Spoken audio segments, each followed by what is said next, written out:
What is up, YouTube fam? Robbie C here. Whew. Oh, mama, that was a lot, dude. That was... Whew. Okay. Yeah, don't think we can go that high level yet. Let's cool it down a notch.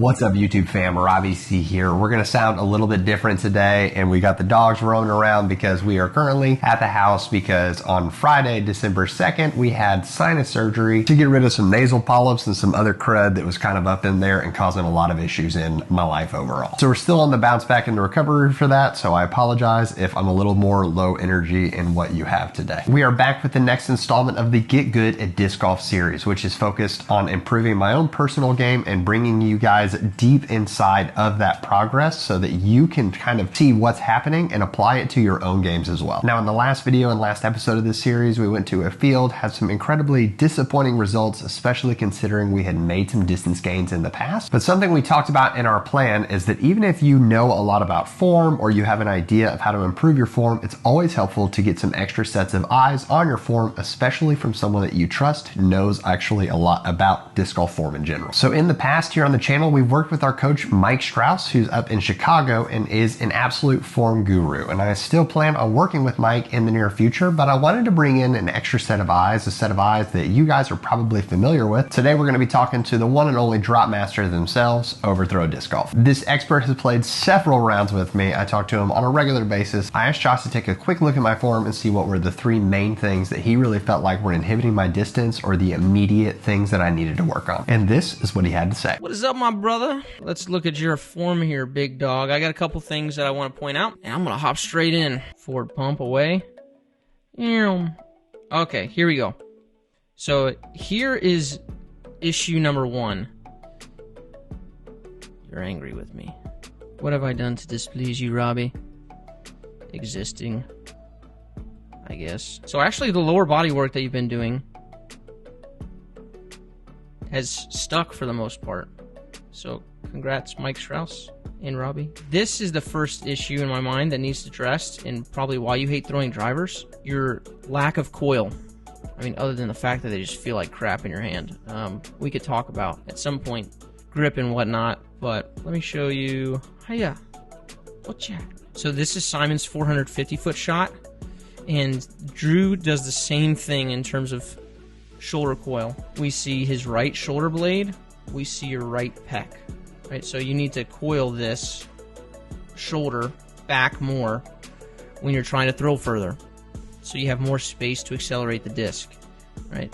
You're throwing, oh, let me see. So here's Simon's shoulder coil for a 150-foot shot, right? So Simon's using less shoulder coil for his 150-foot shot, obviously, but you're not. You're somewhere in between Simon's 150 and his 450. So first thing I would say is to get the shoulders rotated back more. This shoulder rotates back more. This shoulder goes more towards the target. Bigger runway. And when you do that, make sure that the disc doesn't come behind your body. This will probably be a little tight.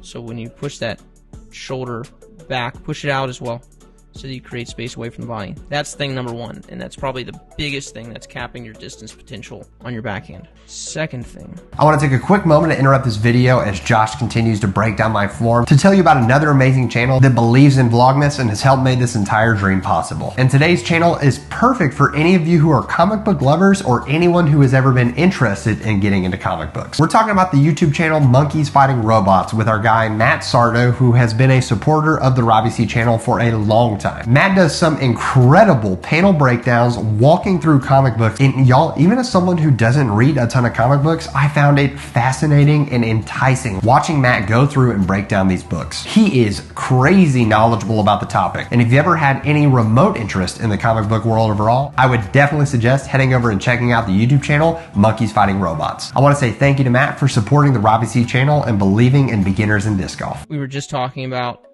how the disc comes in here. You don't have space to get the disc pocketed that well, so it's dropping down a little bit. So when you have a little bit of more bend in the waist and this shoulder goes out a bit more, it'll help you keep the disc out a bit more. similar to what we previously talked about. And then this is the other thing, and this is where throws for me feel like absolute garbage. And if I don't do this part, every foot of distance is a struggle.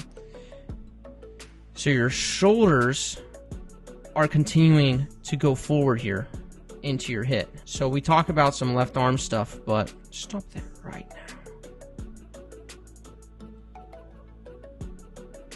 But making sure that you hit, not opening the shoulders. You see here, one frame. We can tell in this frame that your chest is a little bit more forward than Simon's, but also if we go one frame later, you're like all the way open already, whereas Simon has used his back shoulder to anchor here and keep the chest from rotating forward too much. So those are the three things I think you need to look at, my brother. Don't just continue pumping the arm back. Get the shoulder back.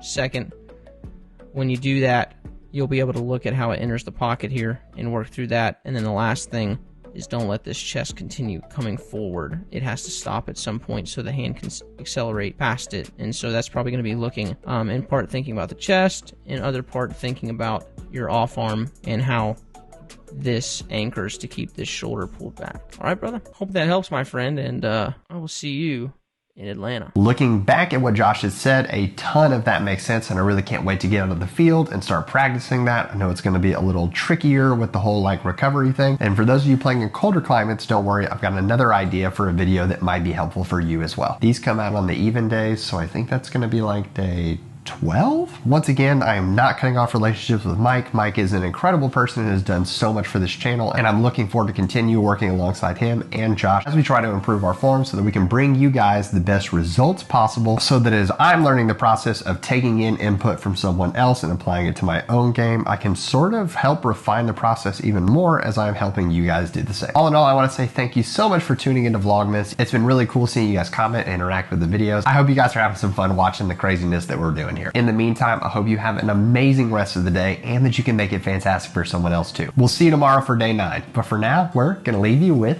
the birdie.